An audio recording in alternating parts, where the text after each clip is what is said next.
Pagan. This is my second video today.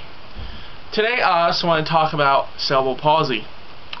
On the links there will be links of different types of cerebral palsy. There are two types, major types. Excuse me. There is the tight cerebral palsy, which the tight is the most common. That is when the muscle is pretty well all tightened up.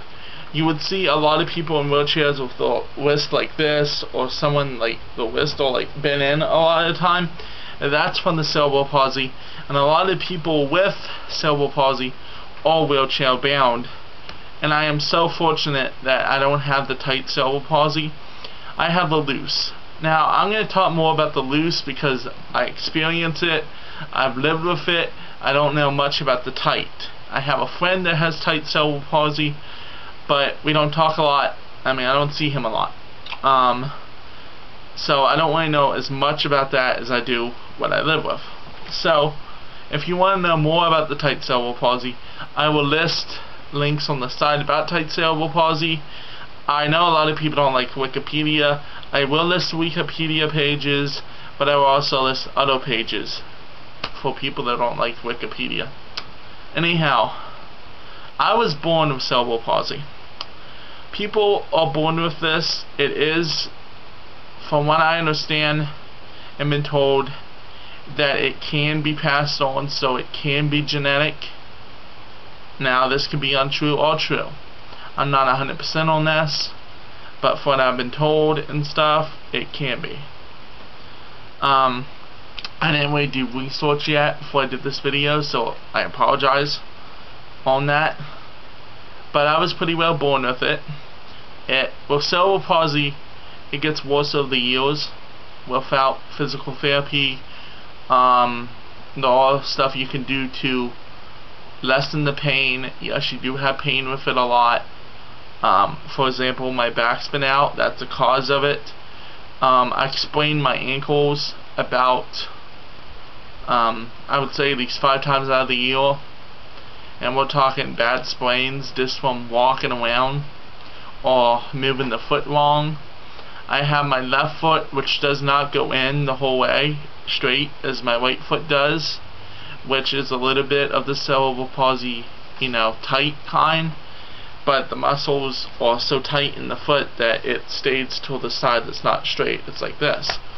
And also the main thing that a lot of people can tell is my speech. Yes. The loose cerebral palsy and any type of cerebral palsy affects the speech. And you can have speech therapy. And they give it to me when I was in school, throughout school. But the thing is, I was young, I was stupid, I didn't feel I needed it, I was getting made fun of about it.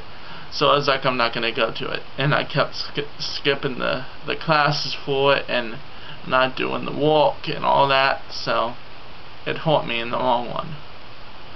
But yes, I have a speech impediment because of my cerebral palsy. My tongue is a muscle. Your tongue is a muscle.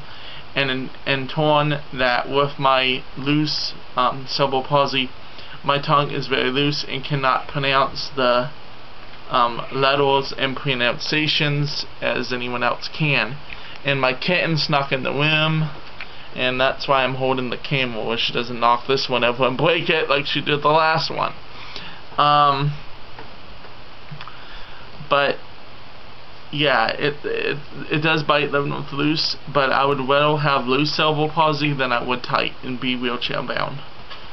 And people with cerebral palsy, the main mistake with that is they think people with cerebral palsy are dumb and have MR, which MR is not dumb. These people just learn differently than us, and I'm not saying that people with developmental disabilities are any less than us, but you understand what I mean.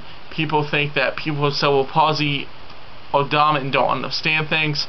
And my friend Brian, that I see once in a while, that has the cerebral palsy, he has no MH and no MR.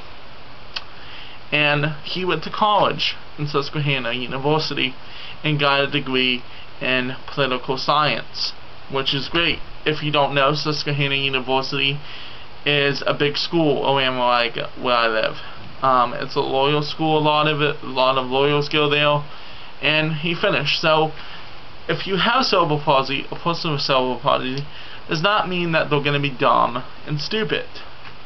I have a lot of challenges in my life, not just my cerebral palsy, but other things that you guys know about, and that's a lot for me being 27 and having all these problems.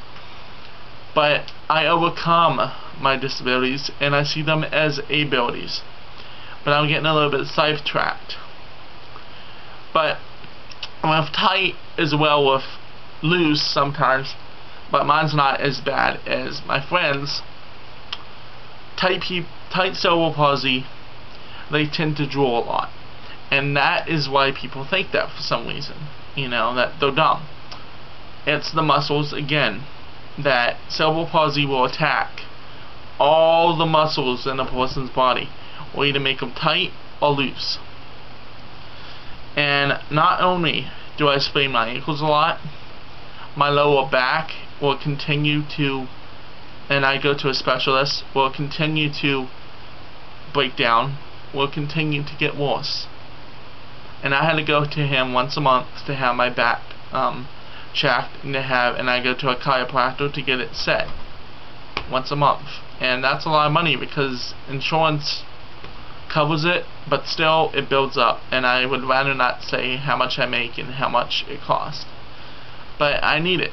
And people with cerebral palsy had to live their whole lives going to therapy, having to live their whole lives, you know, working on the muscles. Simple things that people take for granted, we can't. We have to deal with. Speech is a big problem. Just because I have a speech impediment from the cerebral palsy, people look at me differently and think, okay, he has a disability, so he must be different. And they will talk to my mom instead of me when I'm standing right there in front of them. And that way ticks me off. But, you know, it's just the stigma of people with cerebral palsy thinking that they are, you know, disabled, that they are, you know, dumb, which is not true.